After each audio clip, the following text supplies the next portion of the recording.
is Business and Economy Network. Hello viewers, glad to know you're watching our program. Those of you watching us in faraway Abuja, Port Harcourt, Ilori, Kano, Kaduna, Sokoto, Asaba. Those of you watching us outside the shores of Nigeria, I want to say thank you so very much. And also remember this, your program Business and Economy Network, you can also watch it via the DSTV channel on channel 255. I repeat, channel 255. Well, for the program rundown today, we have the Director General of National Automotive Council, because we are doing a continuation of the automotive policy in Nigeria, and we have the DG on the block. And for Spotlight today, we are looking at Union Auto Manufacturing Limited, a subsidiary of the Beto Group. And also for Company in Focus, today we are looking at Steyr Nigeria Ltd, a company also in assembling vehicles far away in Bauchi in Nigeria. It's going to be an interesting watch. Don't touch the dial. We'll be back after this time out.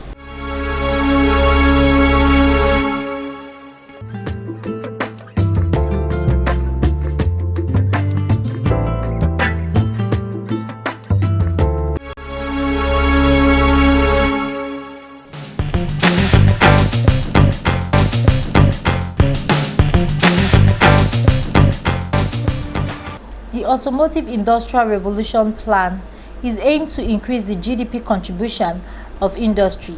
The main objective of the policy is to bring back automotive assembly operations, thereby reducing the level of unemployment in Nigeria, to conserve the $6 billion spent annually on importing vehicles, spare parts and tires, and finally, to utilize the produce from the automotive industry on other industries like technology, agriculture, textile, and security. Well, this automotive development plan is part of the, as you mentioned, Industrial Revolution Plan. This Industrial Revolution Plan essentially aims to increase the GDP contribution of industry. Currently, it's about 7% to about 10% by 2017, and then to even 15% later.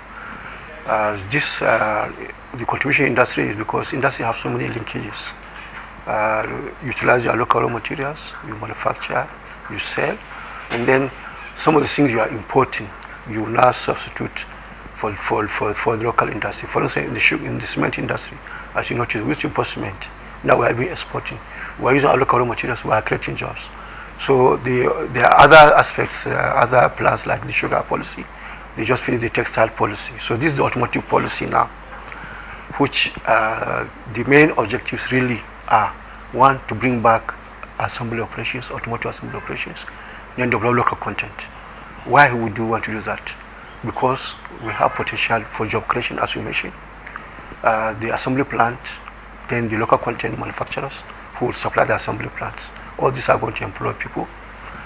Second one is we can conserve some of the money we are spending. We are spending about 600 billion naira annually on importing vehicles, spare parts and tires. If you add all this together, it's already the second largest user of foreign exchange.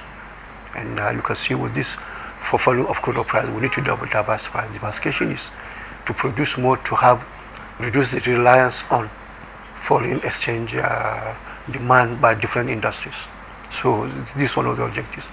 The establishing of an automotive assembly plant is capital consuming, taking up about $50 billion to set up a medium-scale assembly plant.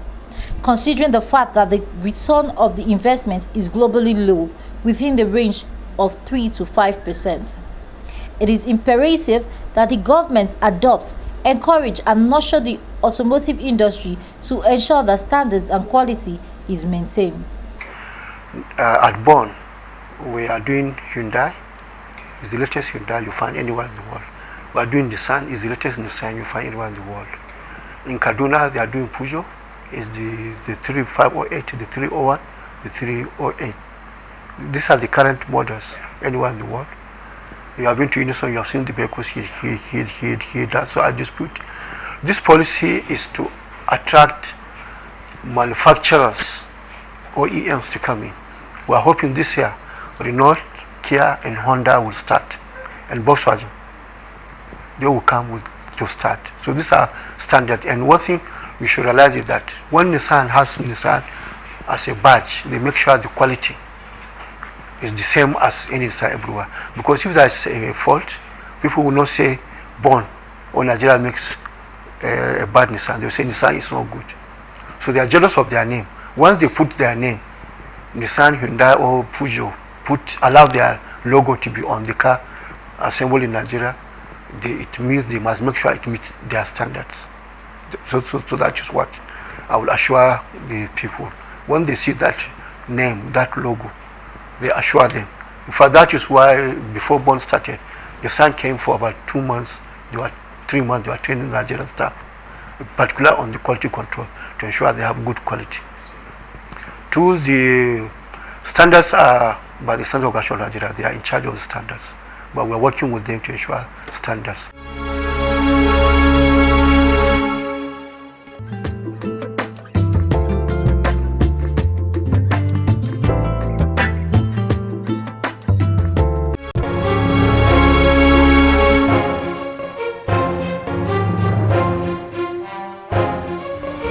Union Autoparts Manufacturing Company Limited is a member of Ibeto Group of Companies.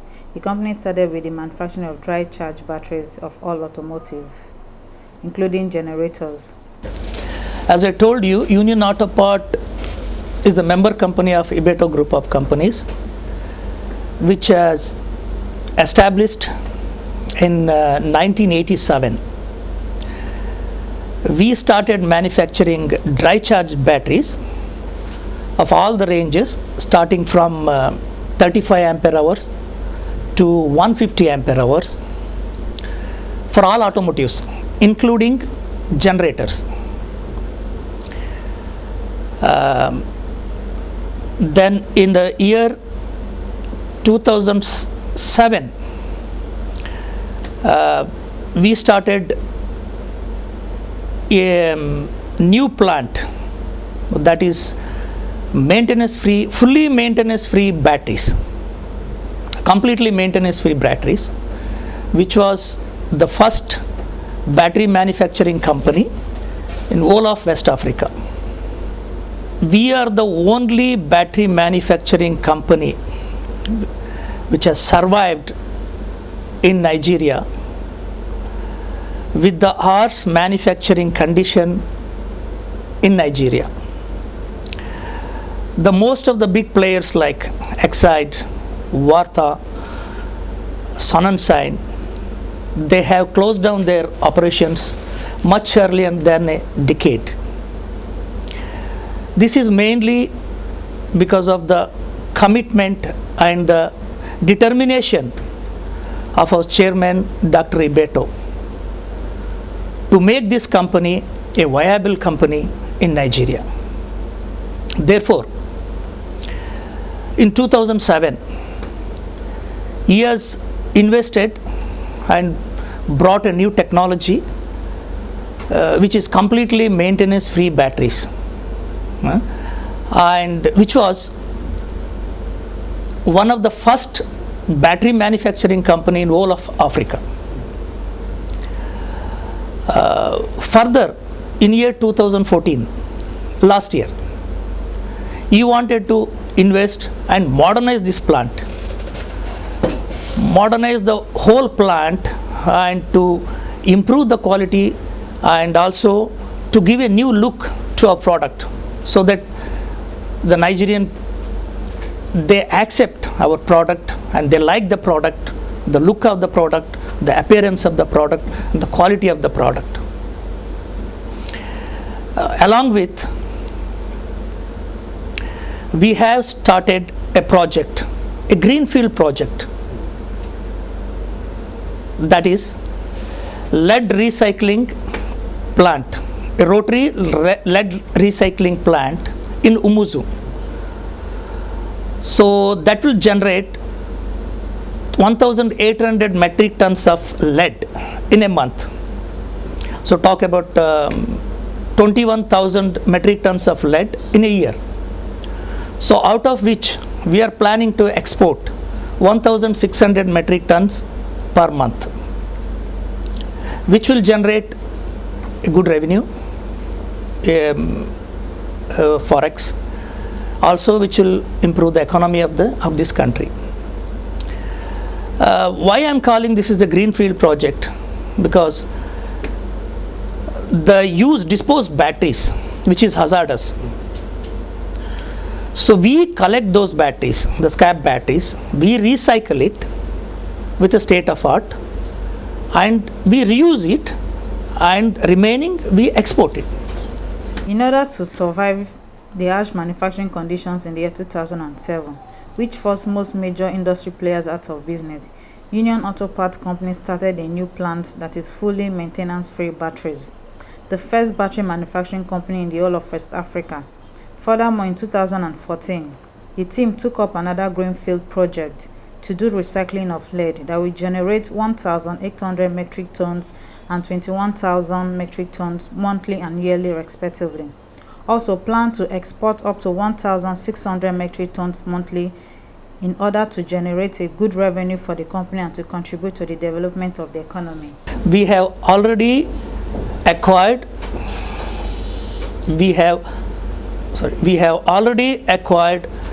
SON's NIS certificate from the zone. That is a quality certificate we acquired from zone. So that means our quality is certified by local government, and also we always ensure that our quality is our prime motto. So there are two things in batteries. The important part of, when you talk about quality, there are two aspects which comes. One is the CCA, the cold cranking current, and second part is the life. Any customer who buys battery to start his car, whenever he wants to start his car, easily it should start. One kick it should start. That's what a customer expects from the battery. The second thing, life. Okay, he fits this battery under his bonnet and he forgets for 2 years. We give 1 year warranty, but we assure our battery, our product lasts for 2 years. Due to the importance of quality products and services, Union Autoparts team acquired ISO and other certifications for their products, thereby making them up to standard in the market. We need soft loans, long-term loans.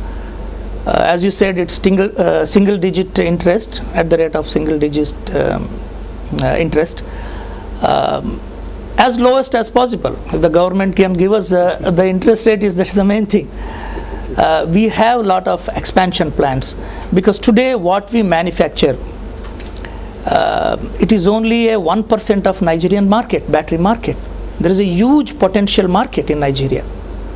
So we will have to cater, at least our aim is, objective is to cater at least 50% of the local market. It's a long way to go, but this is possible if the government comes up.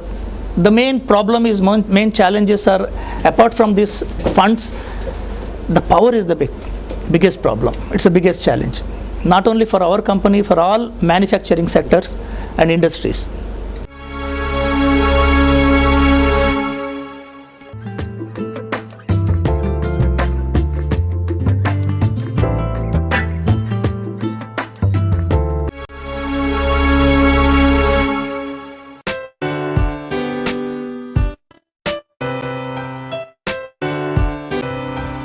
Steyr Nigeria Ltd was established in the late 70s and commenced business operations immediately, in partnership of Steyr Australia with a 100% interest share, which was shared in order of 35%, 40% and 25%.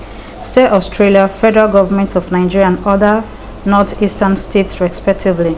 The company was principally set up as an assembly plant. Initially, the plant has the capacity to produce on a single shift basis 5,000 tractors, 8,000 trucks and 5,000 units of buses. This means that the plant even has the capacity to double the production depending on the demands. From 1979 to 1990, the company operated successfully until the structural adjustment program struck the automotive industry in Nigeria, which affected badly the cost of bringing in raw materials as a result of naira depreciation, and as well paved way for the importation of second-hand vehicles, in turn robbed off patronage for Steyr Nigeria Ltd. Following the divest of the foreign partners, the federal government of Nigeria took over their shares. The operation became epileptic. This led to the depreciation of the plant in the year 2006 and 2007. Steyr Nigeria Ltd was established in 1979 and commenced operations in 1979 by the federal military government then, in partnership with Steyr Porsche of Austria. The federal government had 35% stake, and Steyr Austria had 40%, totaling 75%, with a minority interest of 25% from the then northeastern states, which currently are about 6 of them. We're talking of Bauchi, Gombe, Adamawa, Taraba, Yobe, Borno, and Plateau and Nasarawa states as other shareholders. The company principally set off is an assembly plant. It produces and assembles wide range of products ranging from tractors, principally tractors, light military and civilian trucks, commercial buses, tricycles, motorcycles, etc., etc., and as well as agricultural implements as it were. The plant at initial state had the capacity to produce 5,000 tractors per annum, 5,000 units of buses per annum, 8,000 units of trucks per annum, motorcycles and tricycles 10,000 units on a single shift basis. What this means is that the plant even has the capacity to double this installed capacity depending on demand. The plant operated successfully from 1979 up to about in the late 90s, when problems, economic policies of government affected the operations of the company. If you recall, sometime in the 80s, the structural adjustment programs adversely affected operations of manufacturing companies in Nigeria, not just the automobiles. And you recall that it's not just Steyr that was established in that period. There are some our other colleagues in Kaduna, Pan, in Lagos. In Lagos, there is Vaughan. There is also in Ibadan, Leyland. Then we have Anamco in Enugu. That structural adjustment program affected the capacity of these plants to bring in their raw materials, principally SKDs, because at that time the depreciation of the naira was devalued, and it made it more expensive for them to bring in these SKDs. And also it paved room for all sorts of second-hand vehicles to be brought into the country, which affected the capacity, which affected patronage. So with these problems, along with others, gradually led to the decline of the mobile sector, particularly the assembly plants, to the extent which now made the initial foreign technical partners to divest. They divested in the 90s. So when they divested, government now took over their own share. Federal government took over the share to now own 75% of Steyr. It continued like that, and it was epileptic, moribund. Today they produce, tomorrow they close down, until the government decided to privatize the plant, the company. So in 2006/2007, particularly 2006, the plan was set for privatization, and it was successfully privatized in 2007 by the Bureau for Public Enterprises. It was then that we came on board with the hope that we will now structure the company, turn it around in order to take advantage of the numerous business challenges that we are facing.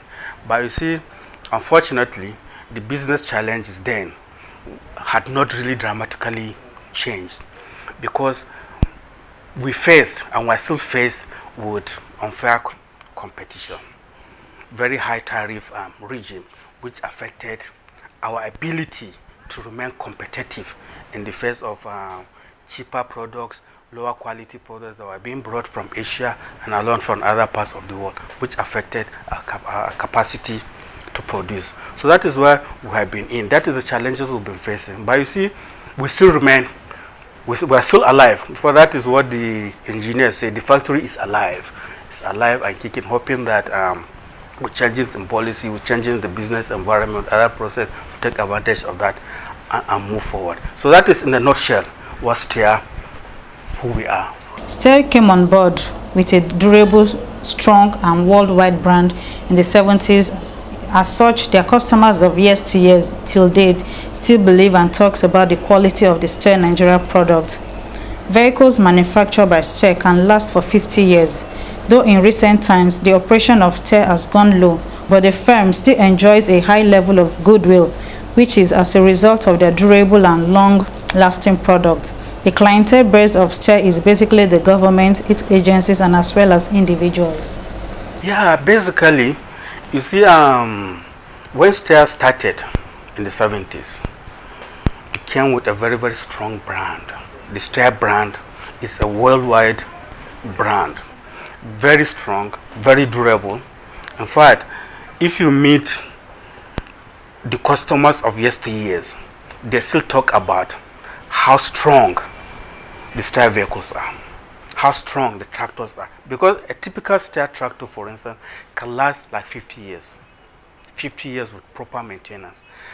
If you move around Edo, Delta, those trucks that carry the logs from wood, they are Steyr trucks. And those are the Steyr trucks of the 70s, and they're still kicking. You could see why I'm saying that it's a very, very strong brand. And because of that singular act of that strength of its brand, that is what has kept the Steyr going. Because despite the fact that we are not operating at reasonable capacity, anywhere you meet, you say you are Steyr, it reminds people, they become nostalgic about the Steyr. So that gives us hope that yes, whatever happens, we will not allow this outfit to go under. Basically, the clientele base of Steyr, of course, of government and its agencies, both federal, state, and local governments. Then, of course, we have individuals, cooperatives, as the case may be. But basically, the bulk of our customers, bulk of the customer base comes from the public sector, federal, state, and local governments. These are the ones we service. But recently, we have attempted to go through the retail, particularly in terms of the tricycle, as it were. We get other at the lower end of the market. But basically, generally, you know, it has become a generic problem. The power, that is number one, because we don't need to overflog the issue of the power issue. That one is a national problem, which of course the government has invested a lot. The federal government has done a lot for the sector with its recent privatization. We hope that there's going to be some improvement in the power supply. The other problem that we face basically is sustained patronage. Sustained patronage. Because without the patronage, there's no way the products you put on ground can be disposed of. You cannot raise revenues. You cannot make sales without the sustained patronage. You have patronage, but you need it on a sustainable basis. And of course, prior to the recent enactment of the Nigerian Automotive policy by the federal government sometime last year, we had faced serious issue of the tariff regime, because it was a situation whereby we had to compete with others who bring in our similar products at the same rate of tariff, which made it very, very uncompetitive for us. Why do I say that? We as plant, we bring in our CKDs at the same rate with somebody who brings in finished products. You pay virtually the same rate. It does not make sense. The one that brings in the finished products virtually has little or no overheads. We are an assembly plant. We bring in our SKDs, we pay the same duties, while we also have to maintain our plant, we have to maintain our staff, we have to maintain all other things that will ensure the production, the assembly and production of this. At the end of the day, all these costs are added to the final price of the product. And by the time you do this, your prices tend to be higher than the imported ones. So this makes you uncompetitive and pushes you out of business.